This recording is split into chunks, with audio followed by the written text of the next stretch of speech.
In a village, there lived a boy named Arthur. Arthur was brilliant in his studies, and everyone praised his intelligence and sharp mind. But Arthur had one big weakness. He didn't use his time wisely.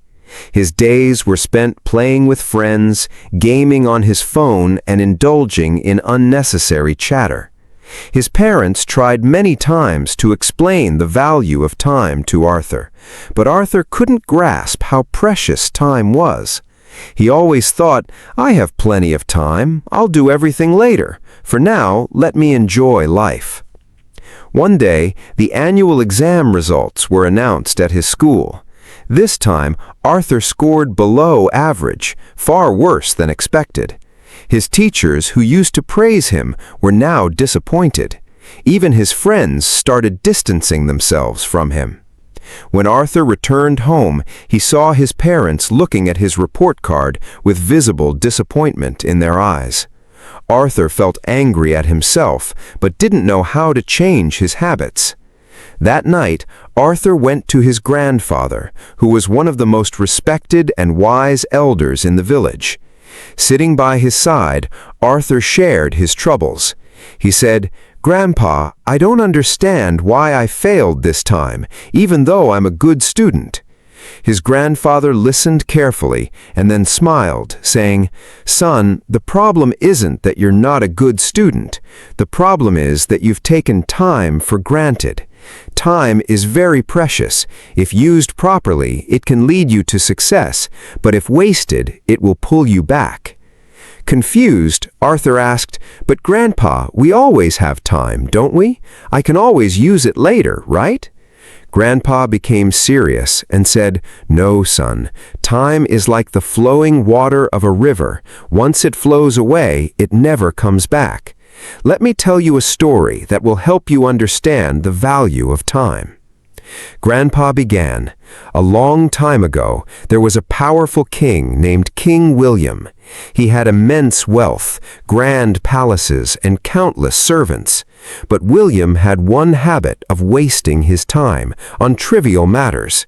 He would wake up late, spend time with his friends instead of attending court, and postpone every task, saying, 'I'll do it tomorrow.' One day, a sage visited the king's court. The sage said, 'Your Majesty, you have everything, but you're wasting your most valuable treasure, time. If you don't use it wisely, one day you will regret it deeply.' The king laughed and dismissed the sage's warning, saying, 'I have plenty of time. I can do whatever I want, whenever I want.' The sage cautioned him, 'Don't take time lightly. It can ruin even the greatest of kings.' But the king didn't listen. Years passed, and the king grew old. His health deteriorated, his kingdom weakened, and his soldiers began losing battles.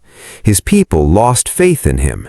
It was then that the king realized he had wasted his time on meaningless things.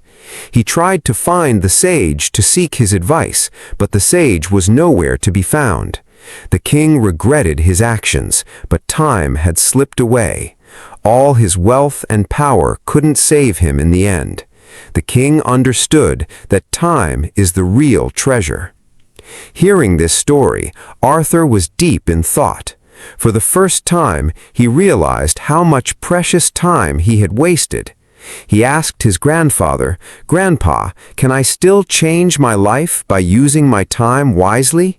Grandpa smiled and said, "Of course, son. The wheel of time never stops.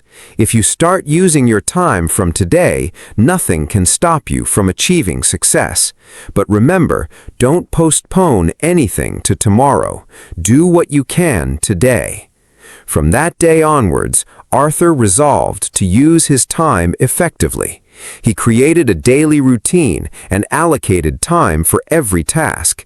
He began waking up early, focusing on his studies, and avoiding unnecessary distractions. Gradually, Arthur began to see the results of his efforts, and in the next exam, he topped his class. Eventually, he became a successful businessman and inspired everyone with his life story. Using time wisely is the key to success.